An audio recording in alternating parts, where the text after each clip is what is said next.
As it turned out, the main character of this story had a structure to his life. He might not care to acknowledge it, but it was there all the same. It was the structure of an old-fashioned adventure story. His mere presence on a scene inspired the question that propels every adventure story forward. What will happen next? I had no idea, and neither did he. Why Jim Clark was so worthy of study was another matter. For now, I'll just say that the quirks in the man's character sent the most fantastic ripples through the world around him. Often starting with the best intentions, or no intentions at all, he turned people's lives upside down and subjected them to the most vicious force a human being can be subjected to: change. Oddly enough, he was forever claiming that what he really wanted to do was put up his feet and relax. He could not do this for more than a minute. Once he put up his feet, his mind would spin and his face would turn red and he would be disturbed all over again. He thought of something or someone in the world that needed to be changed. For all I knew, Clark would be remembered chiefly as the guy who created Netscape and triggered the internet boom, which in turn triggered one of the most astonishing grab fests in the history of capitalism. Maybe somewhere in a footnote, it would be mentioned that he came from nothing, grew up poor, dropped out of high school, and made himself $3 or $4 billion. That is an excerpt from the book that I reread and the one I'm going to talk to you about today, which is The New Thing, a Silicon Valley story, and is written by Michael Lewis.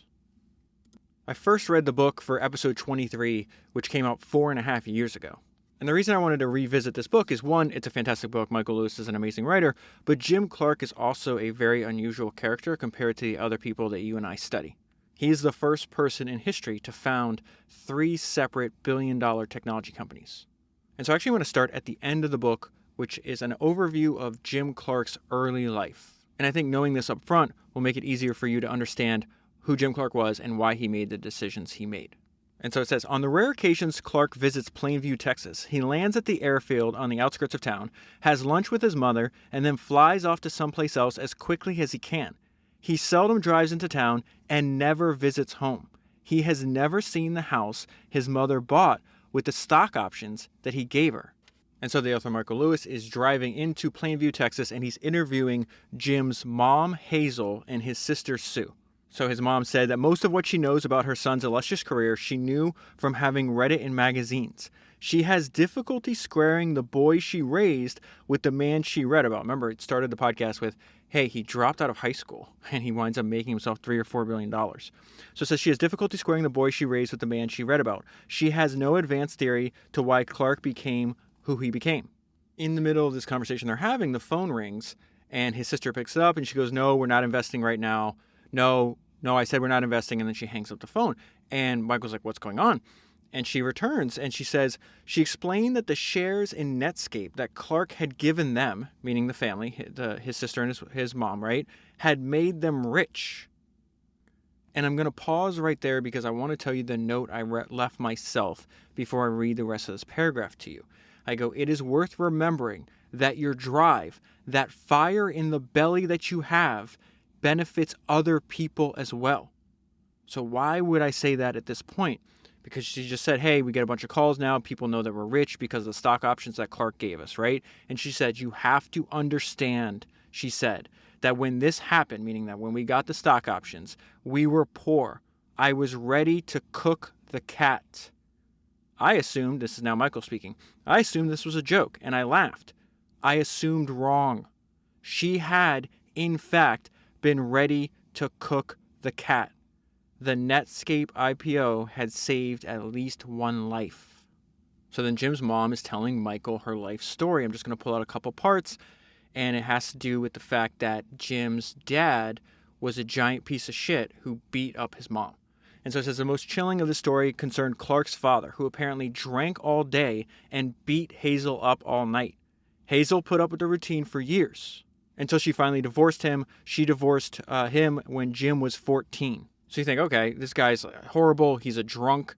He's a loser. He's beating up on this woman. At least, she divorced him. She got away from him. No, the guy would hang out and follow her around, and then he would sabotage her car. And this happened multiple times. And think about this crazy story I'm about to tell you. He's putting he's got a baby daughter in the car that he's sabotaging. He's putting her life at risk. So he had put in steel shavings into a transmission. So the man at the auto shop helped her clean them out, thinking they'd fix the problem. Hazel set out with her baby daughter, Sue, to visit friends. On the road, the car broke down. He had put sand in the oil. Fixing this cost Hazel's 2 months of pay. She's not making a lot of money. And then Jim does something about this. That night, she told her son what had happened. Clark had just turned 16. Jim got up and left the house, his mother said, and went to find his father. When he came back, he was crying. I never knew what happened, his mom said. But I tell you what, his sister said. After that, my father never bothered my mother again. These are the parts of the story where I get induced into a state of rage. If you're an adult and you want to destroy your life because you want to be an alcoholic, then go do it. Don't mess with kids. I hate that people do this. Okay. So now we get into the next part. It's really an illustration of just how dire their circumstances were. And that's like the behavior of his father makes it even worse. So Michael brings up to his mom, it's like, when I visited Jim's house in California, like, he's not a nostalgic guy, but he had like a tuba. Why is this tuba here? And so he says, I turned to Hazel and I mentioned that she also remembered the tuba. The instrument was propped up in the corner of Clark's guest bedroom and had struck me as odd. It was the only artifact of his past that he thought was worthy of display. And it says the tuba had come as a surprise to Hazel as well. One day Jim came home from school with it, she said. So why did he select a tuba, right? Hazel supported a family of 4 on $225 a month that she took home from the hospital where she worked as a doctor's assistant. After she had paid the bills, she had $5 a month to spend on groceries. Clark was obviously well aware of their situation from an early age. And this part kills me, but you understand his insane amount of drive. He has a part where I'm going to get to. It's probably the most powerful paragraph in the book. He's 38 years old. He is drinking. He's a self-described loser. He's a college professor, so I don't think many people on the outside would describe him as a loser. But he just snaps, and he just has this maniacal drive to accomplish something. I'll get to it. It's one of my favorite parts of any book that I've ever read. But you go back and you think about it. It's like you have $5 a month to spend on groceries. You're embarrassed by your family's poverty. Due to complete bad luck, you are the son. Your father's a loser. And it says he had chosen to play the tuba because the tuba was the one instrument supplied to the pupil by the school free of charge. If you wanted to play a flute, a trumpet, a trombone, you had to buy your own instrument. He had to play the tuba because that's the only one that was free. Not long after he'd come home in tears from what turned out to be the final meeting with his father, right? That happened when he was 16. Clark quit playing the tuba. Soon after, he was expelled from school and left town. He would turn up every now and again, and one time, not long after he'd left, he came home talking about nothing but computers. No one in Plainview had even seen a computer except in the movies, said his mom. Another time he came home with financial ambition. When Jim came home from the Navy, his mom said he told his uncle that someday he was going to make $50,000 a year. His sister hooted and clapped. He's done a bit better than that. His mother continued. I remember him telling me when he came back from the Navy, Mama, I'm going to show Plainview.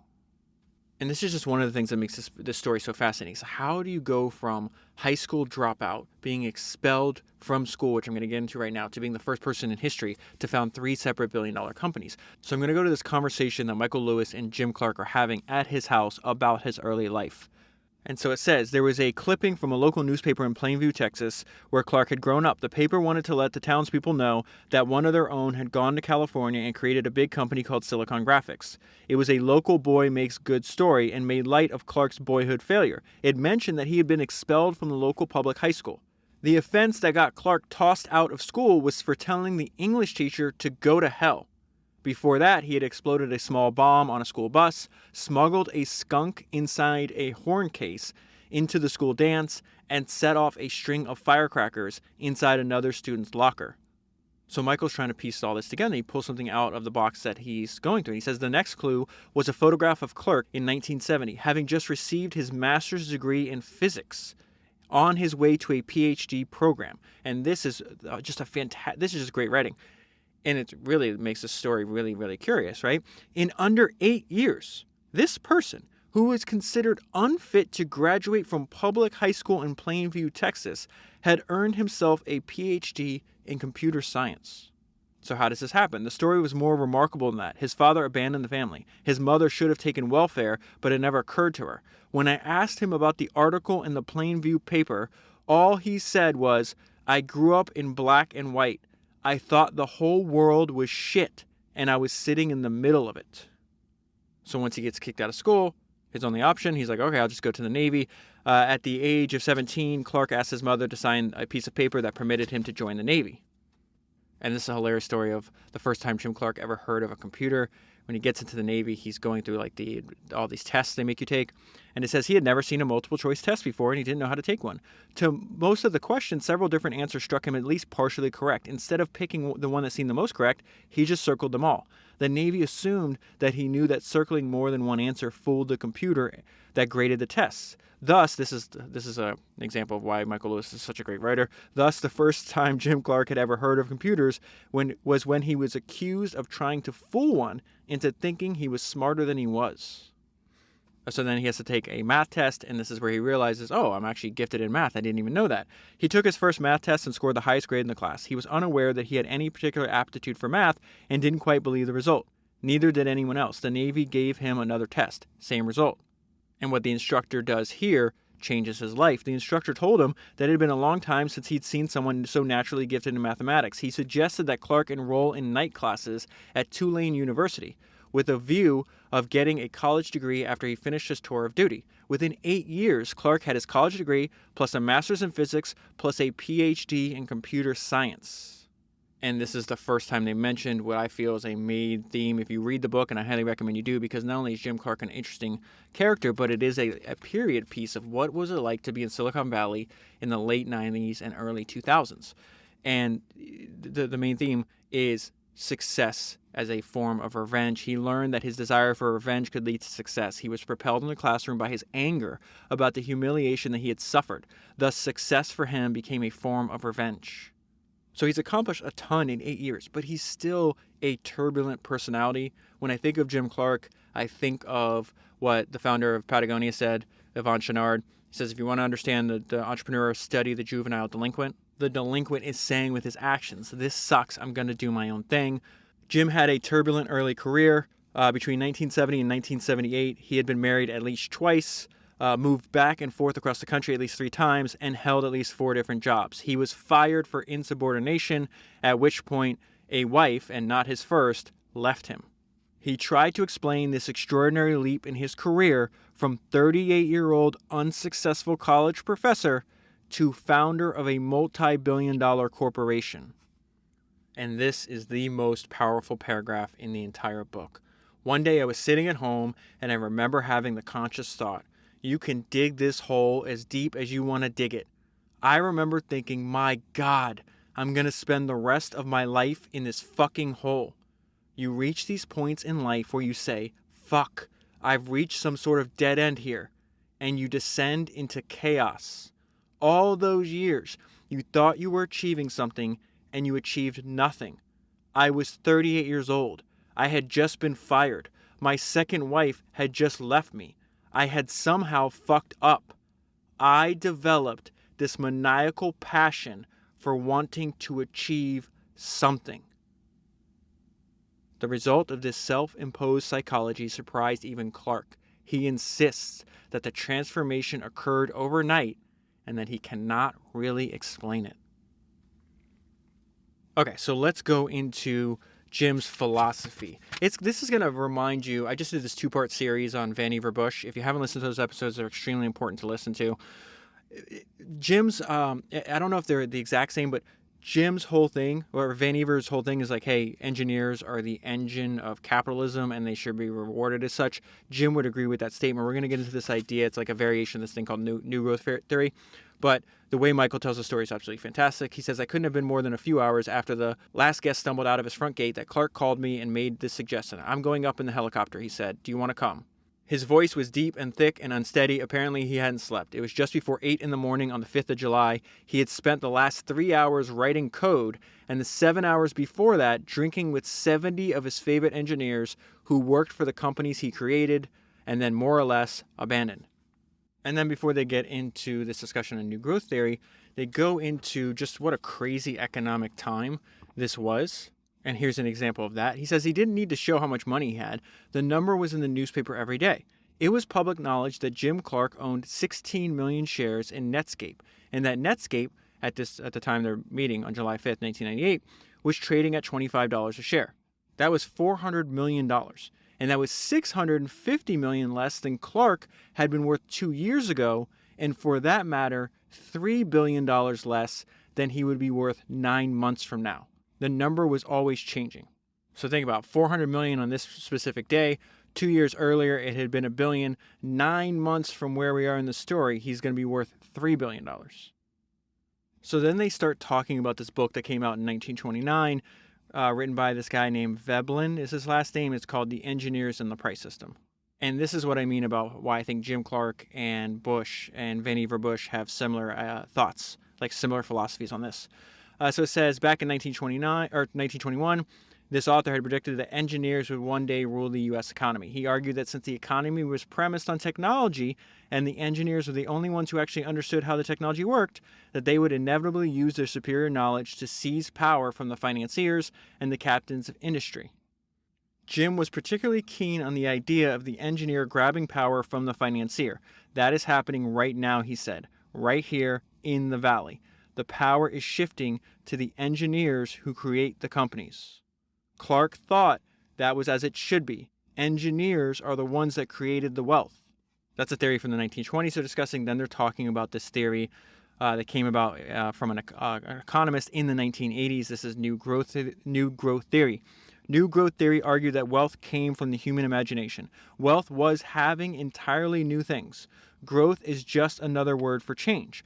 The metaphor that Romer, this is the guy that wrote New Growth Theory, the metaphor that Romer used was that of a well-stocked kitchen waiting for a brilliant chef to exploit it. So I'm going to read this entire paragraph to you. Just keep in mind, I'll tell you what Lewis is doing here. He's essentially saying, hey, the chefs that create wealth, Jim Clark is one of those. Okay, so it says the metaphor that Romer used was that of a well-stocked kitchen waiting for a brilliant chef to exploit it. Everyone in the kitchen starts with more or less the same ingredients, but not everyone produces good food, and only a very few people who wander into the kitchen find entirely new ways to combine old ingredients into delightfully tasty new recipes. These people were the wealth creators. Their recipes were wealth: electricity, the transistor, the microprocessor, the personal computer, the internet. It followed from the theory. The reason I'm reading this to you, I know this is a little bit long, is because he's telling us how Jim thinks about these things. I think that's really important. It followed from the theory that any society that wanted to become richer would encourage the traits, however bizarre, that led people to create new recipes. A certain tolerance for nonconformism is really critical to the process. The prime mover of wealth was the geek holed up in his basement all weekend discovering new things to do with his computer. He was Jim Clark. And then it goes into a little bit about the history of Silicon Valley, which was really interesting. I've done, dozens of podcasts on that. But what was fascinating is how the point that the author's making here is that Jim is one of the very few people that jumped from part 1 of Silicon Valley history into part 2. And so it says, unlike just about everyone else his age, 54 at the time this book is being written, Clark had made the leap from part 1 to part 2 of the Silicon Valley story. Part 1 had been about engineers building machines cheaper, faster, and better. Part 2 of the Silicon Valley story was when the engineers had figured out that they didn't need to build new computers to get rich. They just had to cook up new things for the computers to do. So Silicon Graphics made actual physical hardware. Their first product was 3D graphic computer workstations. Jim's new company, the one he's working on at this point in the story, his co-founder is actually Mark Andreessen, is software. It's Netscape. And so that's the point that Michael Lewis is making here. It's like, hey, part 2, it's the engineers figured out they didn't need to build new computers to get rich. They just had to cook up new things for the computers to do. The notion of what this is so important. because it was true back then is even more true today, and I double underline this one sentence: the notion of what constituted useful work had broadened. One of my favorite lines I think about over and over again, it comes from the Almanac of Naval Ravikant, that book that I covered back on episode 191. And Naval says, the internet has massively broadened the possible space of careers, and most people haven't figured this out yet. That is a book that came out, and a statement that was said, in the last few years. This book that I'm holding in my hand is over 20 years old. It says the notion of what constituted useful work had broadened. All across Silicon Valley, you found office buildings crammed with young techno geeks cooking up recipes that they hope would turn the economy on its ear. The role model for this activity was Jim Clark. And then the book goes into how Jim actually approaches his work and his life. And so it made me think of this fantastic quote that says, a master in the art of living draws no sharp distinction between his work and his play, his labor and his leisure, his mind and his body, his education and his recreation. He hardly knows which is which. He simply pursues his vision of excellence through whatever he's doing and leaves others to determine whether he is working or playing. To himself, he always appears to be doing both. That is a fantastic quote. And it says, he left himself open to accident. If nothing surprising or interesting was happening to him, he moved on until the situation corrected itself. This was as true for his work as his leisure. Indeed, it was hard to say where the work stopped and the leisure began. They formed a seamless, disturbing pattern of motion and change. Impatience might be a social vice, but to Clark, it was a commercial virtue. That's fantastic writing again. Impatience might be a social vice, but to Clark, it was a commercial virtue. Why? He said, if everyone was patient, there'd be no new companies. And they describe this process in which Clark gets his ideas multiple times throughout the book as groping. Clark never used the words and phrases that we have come to expect from the technology types who pretend to see the future.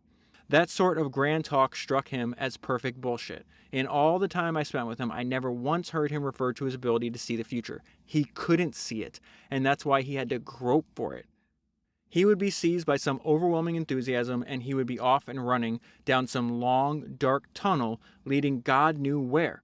With him, enthusiasm was a physical event. So I want to skip ahead to this idea where he snaps. He's 30 years old. He's like, I got to accomplish something. We already know he's very gifted with computers, very gifted at math. There's a line in the book, I don't know if it's true or not, but they said Jim invented 3D.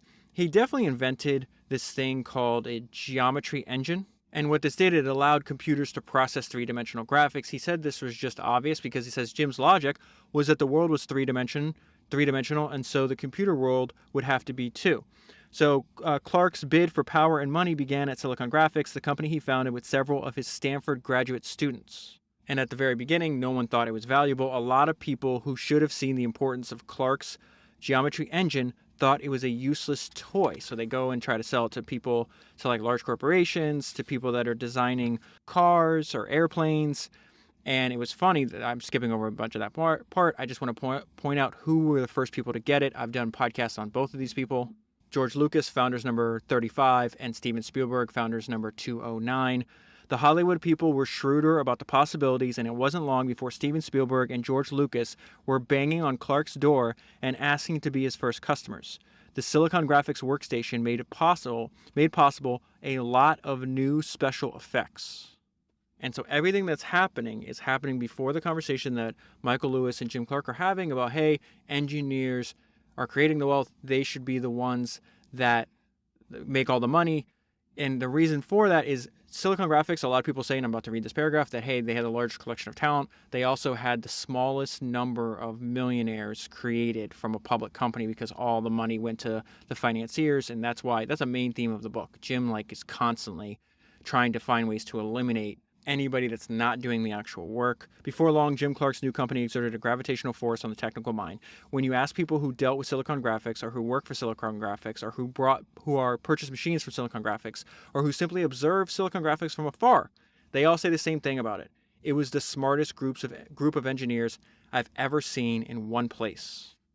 And so then it goes into how he saw the fact that he was giving up equity, that he was creating the fewest millionaires. He saw these as all problems that he would fix with future companies. And so this is, everything I'm reading to, this is spread out over multiple pages. This is a main theme of the book. The fact that Clark thought there was this deep injustice and that engineers should be the ones that get rich. So it says Clark had invented the technology, bet his career on it, and he had been right. He had attracted the most talented engineers, and they in turn created the most talented computers. But as a group, Clark began to complain they had precious little to show for it. The lion's share of the equity and the power had been taken by others, financiers and managers who owned huge chunks of Silicon Graphics. It did not take long for Clark to become deeply irritated by the rules of American capitalism. In his opinion, the game was rigged so that the people who really mattered got the shaft. He believed in his bones that the people who mattered were the brilliant engineers, the chefs who cooked up the new recipes. And so before this, Clark had no experience starting a company, and he felt one of the venture capitalists took advantage of his inexperience. He wound up selling 40% of Silicon Graphics for $800,000 to this guy named Glenn Mueller. So Mueller was running this thing called the Mayfield Fund. It says the Mayfield Fund ended up making $400 million on its investment in Silicon Graphics. And so it says Clark had trusted him, meaning Mueller. He would never do that again with venture capitalists, and he never forgave Mueller for exploiting his ignorance. There is a crazy story that happens later in the book where Clark and Mueller are on the phone. Mueller wants to invest in Clark's new company. Clark obviously tells him to go to hell, and Mueller shoots himself in the head. So the book goes into all kinds of detail about the conflict within this organization. Jim is a misfit, a troublemaker. He is not, they call him the disorganization man, meaning he's not going to act like what people at the time thought businessmen should act like. So there's this huge fight between Clark and the rest of the board. They're like, we're going to bring in a professional CEO. They bring in this guy named McCracken. And I'll get into the environment that McCracken creates, in which Jim cannot and will not participate in. So he winds up just leaving the company. And his solution every time, or almost every time, is, all right, the solution is we need to start another company. But before I get there, I just want to point out, what was the company like before professional, quote unquote, professional management came in? And it's this quote that I read one time about Steve Jobs, and it says he made and remade Apple in his own image. Apple is Steve Jobs with 10,000 lives. This is something that appears over and over again. The founder of the company, the leader of the company, they put into the company the personality.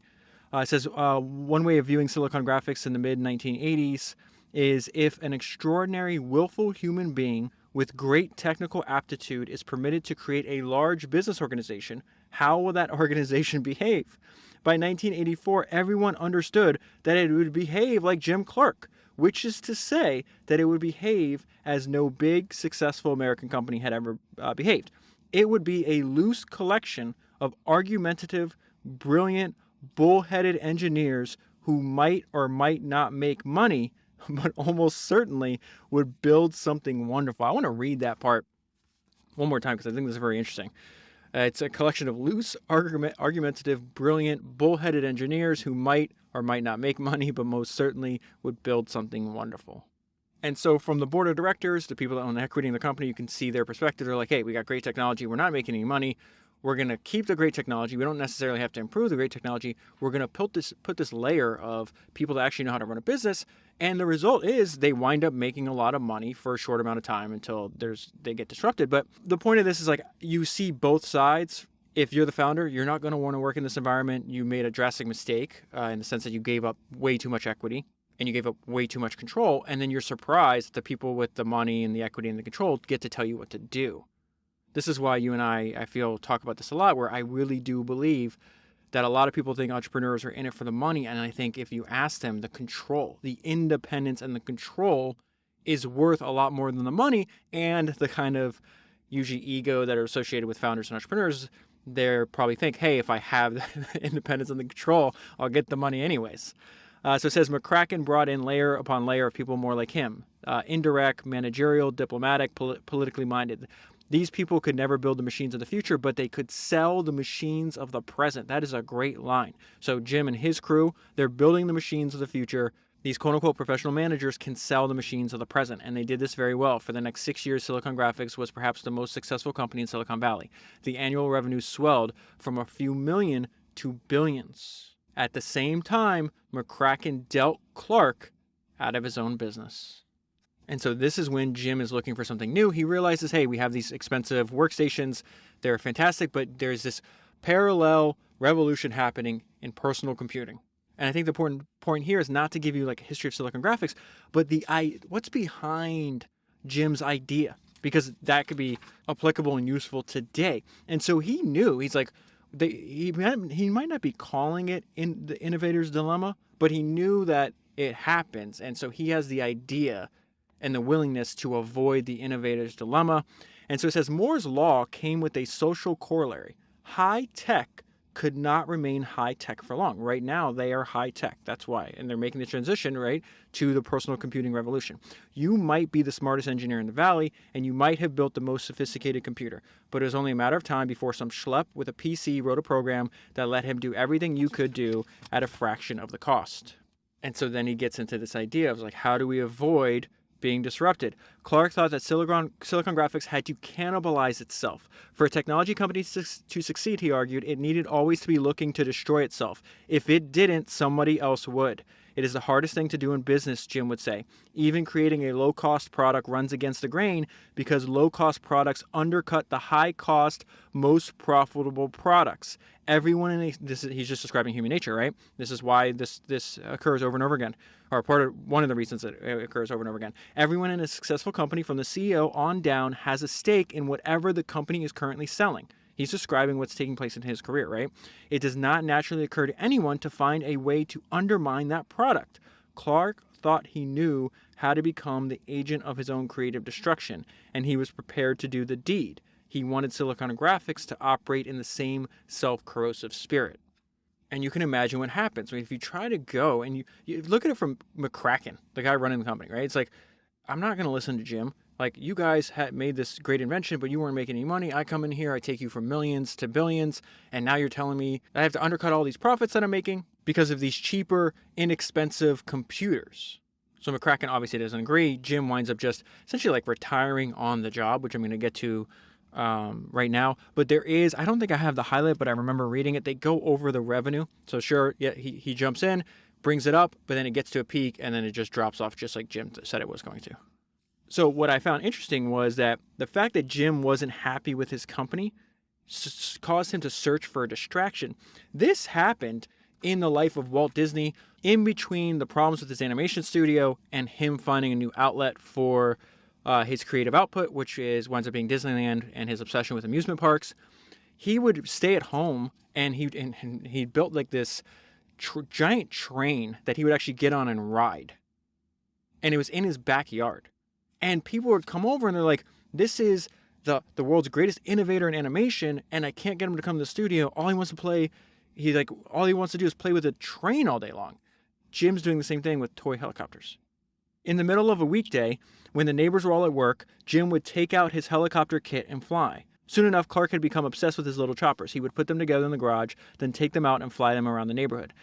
His wife would come out of the garage and see this 47-year-old man bent over the ground, piecing together a toy designed for a small boy.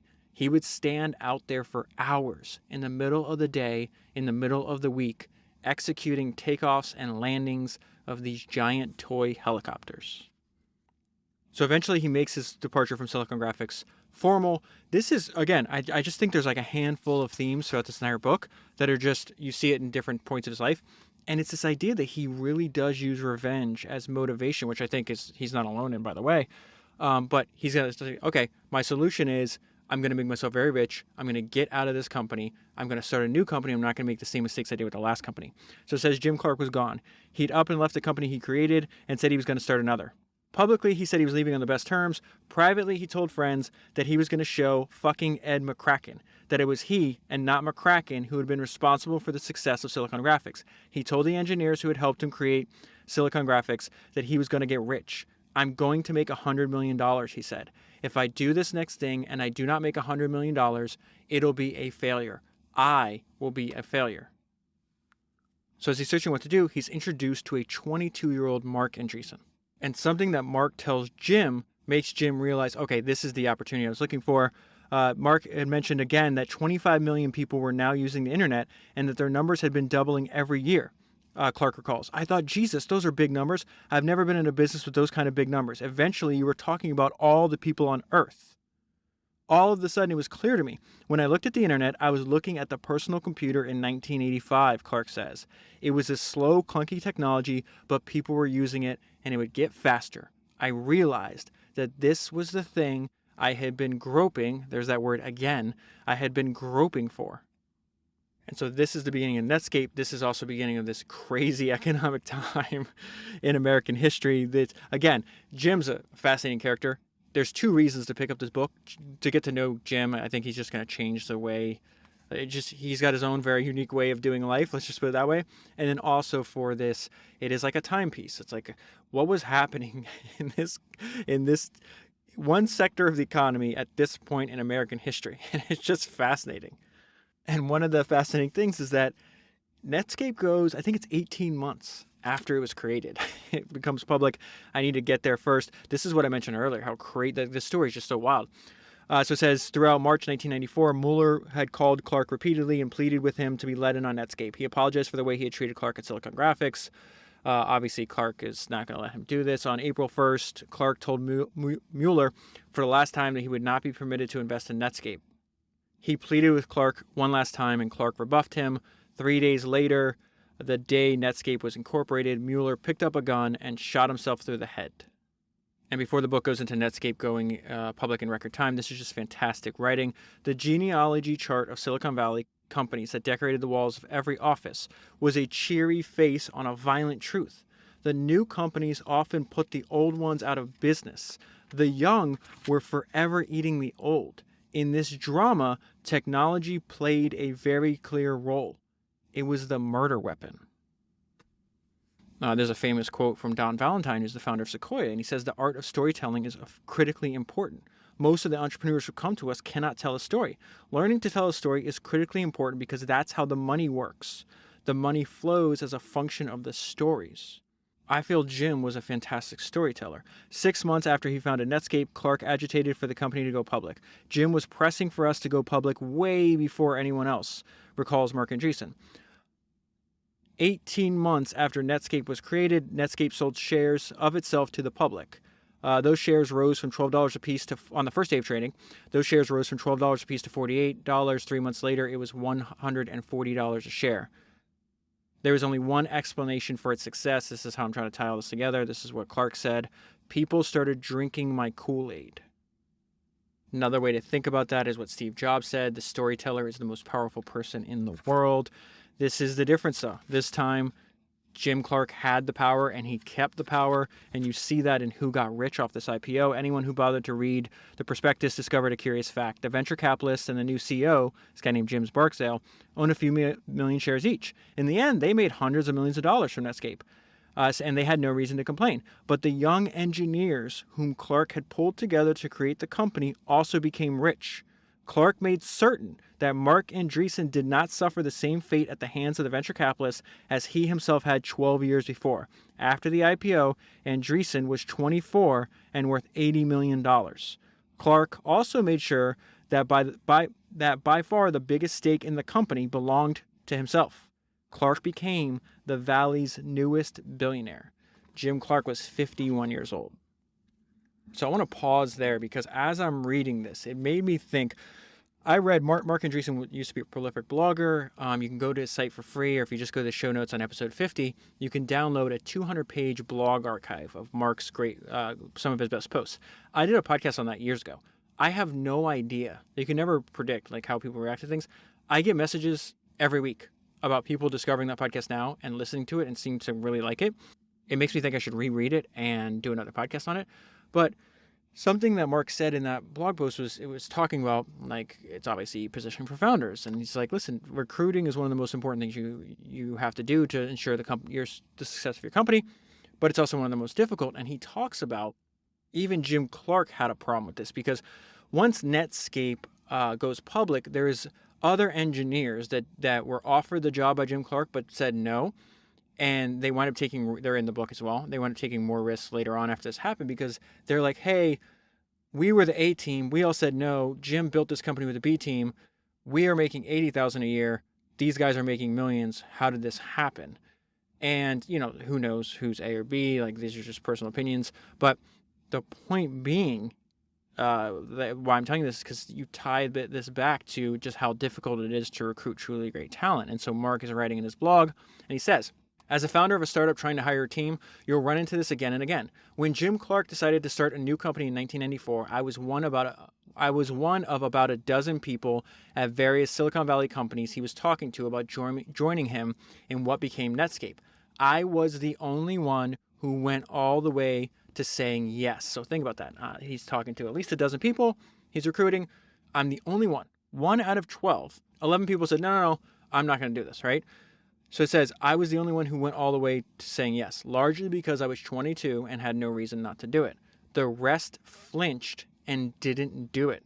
And this was Jim Clark, a legend in the industry who was coming off of the most successful company in Silicon Valley, Silicon Graphics Incorporated. How easy do you think it's going to be for you? So I'm skipping way ahead. If you buy the book and read the book, I would say like maybe 40% of the book is this idea, probably 30% of the book is this transatlantic sailing expedition that Michael Lewis and Jim Clark are on together.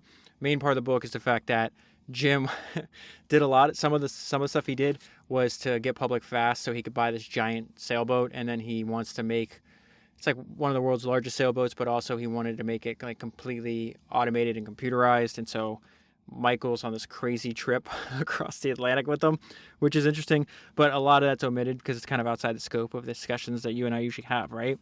But I just want to put in, just this, again, it goes back to the same theme that there is really no distinction between work and play for Jim Clark. And then he figured, okay, what's the role that I want to play? And let me make sure I design my environment so I'm always playing that role.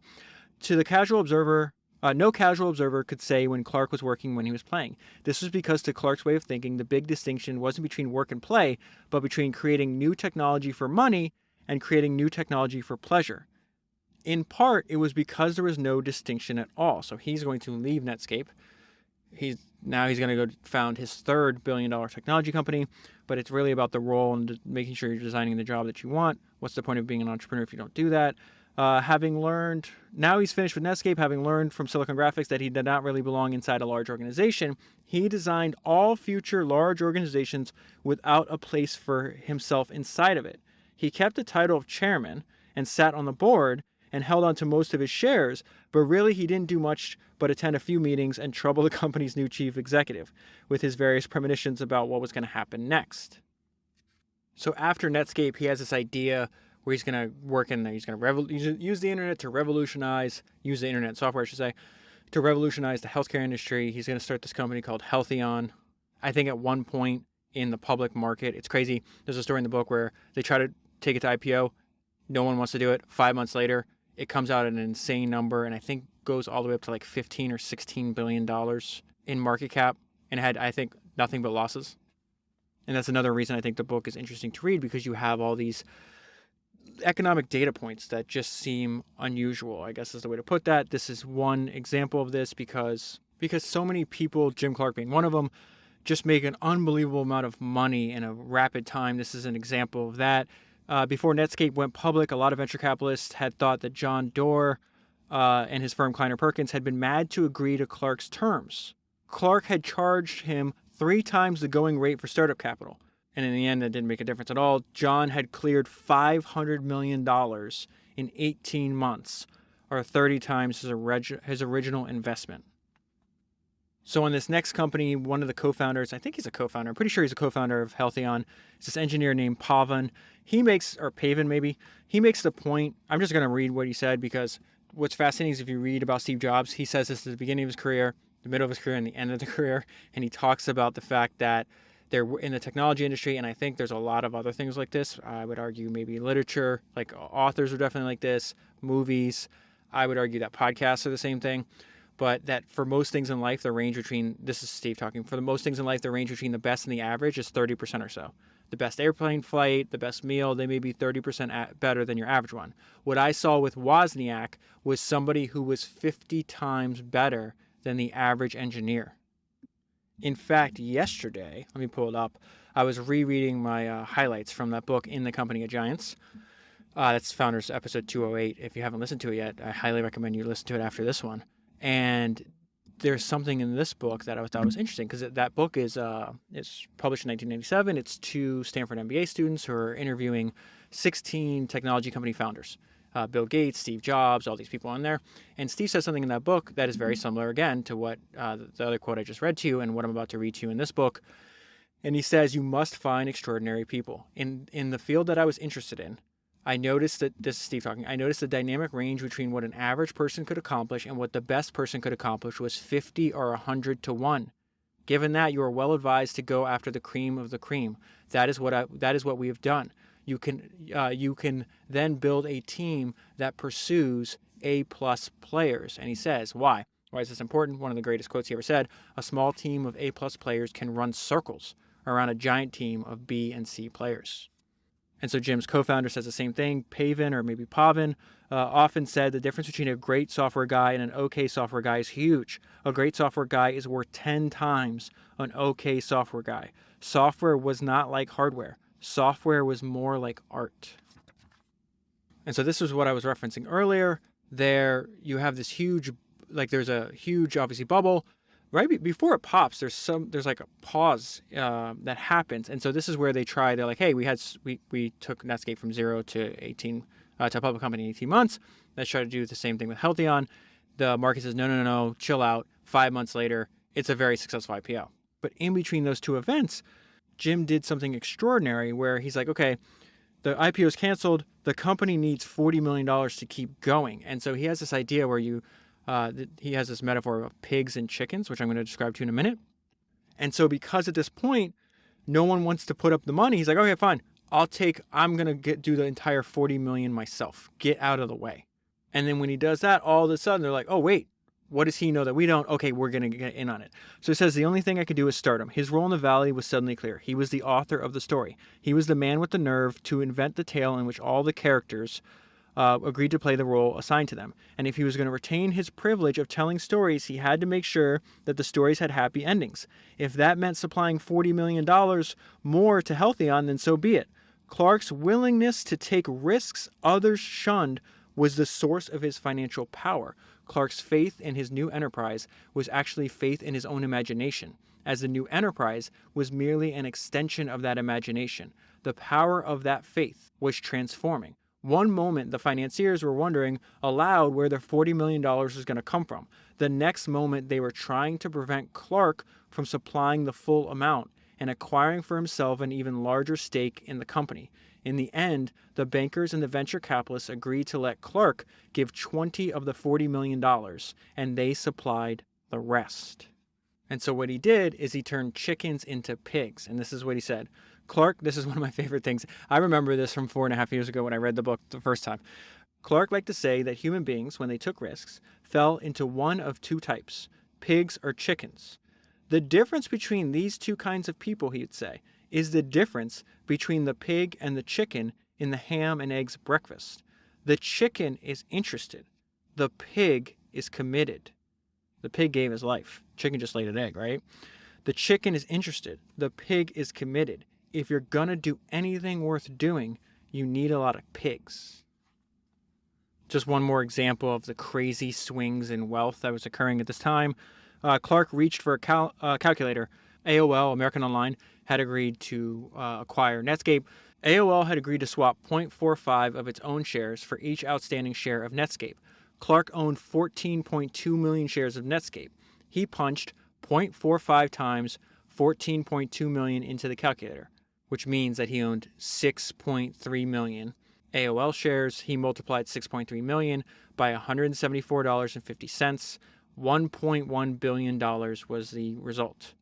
They find this out the day they come back from that transatlantic ship expedition they were doing. In our 10 days at sea, the value of his holdings had nearly tripled. And his response here was fantastic. "This is fantasy land," he said, putting his calculator away. And just 2 paragraphs for you real quick. Again, this idea that the internet has massively broadened the possible space of careers, and most people haven't figured this out yet. And the fact that there's always new opportunities. The internet created many opportunities for people like Clark, outsiders, troublemakers, to think thoughts that would turn entire industries on their heads. and this is the part about there always being new opportunities, once we admit that there is room for newness, that there are vastly more conceivable possibilities than realized outcomes. That's fantastic. More possibilities than realized outcomes. Vastly more conceivable possibilities than realized outcomes. We must confront the fact that there is no special logic behind the world we inhabit, no particular justification for why things are the way they are. And I want to close on this. I'm going to read my note first. Let's get this idea deep into our mind. It will never be enough. And this is what I mean by that. One evening, as we sat in his kitchen, I reminded Clark that he had said that once he became a real after-tax billionaire, he'd retire. He said, without missing a beat, "I just want to make more money than Larry Ellison, then I'll stop." I pointed out that he had never before mentioned this ambition. "I don't know why," he said, "but once I have more money than Larry Ellison, I'll be satisfied." So then I asked him, what happens after you have more than Larry Ellison? Would you want to have more money than, say, Bill Gates? "Oh, no," Clark said. "That'll never happen." A few minutes later, he came clean. "You know," he said, "just for one moment, I would kind of like to have the most. Just for one tiny moment." It was one of those tiny moments when it was good to have a record of our conversations. Just a few months before, when he was worth a mere $600 million, Clark had said, "I just want to have $1 billion after taxes and then I'll be satisfied." Back further, before he started Netscape, he had told Mark Grossman, one of the young engineers who had helped him create Silicon Graphics, something similar. Jim came into my office just before he left to start Netscape and said, "I'd really like to have $100 million. Back even further, before he started Silicon Graphics, he told Tom Davis that what he really wanted was to have $10 million. The numbers, they keep moving. Why do people perpetually create for themselves the conditions for their own dissatisfaction? Clark played these little tricks on himself so that he would have an excuse to keep running as fast as he could. It was the same way with his resentments. He treated those who had done him wrong in much the same way he treated those he did not like who had more money than he did. They were all motives. He needed people or places to doubt him so that he could prove them wrong. The reasons he couldn't stop were ultimately unknowable, but I assumed that the best and most lasting motive for wanting to change the way things are is to be unhappy with the way things are. People who are unhappy with the way things are tend to remain unhappy even after they have changed them. The nature of their unhappiness is such that change does not slake it. The difference with Clark is that he continued to believe in the endless possibilities of change, even after he experienced its limitations. And that is where I'll leave it. For the full story, highly recommend buying the book. It's a fantastic read. If you buy the book using the link that's in the show notes in the podcast player, you'll be supporting the podcast at the same time. If you want to use the same app that I use to store and remind myself of past highlights, I use this app called Readwise. Readwise has been reminding and recommending highlights from this book for me for years. You could try it for free for 60 days. It's readwise.io/founders. That is 274 books down, 1,000 to go, and I'll talk to you again soon.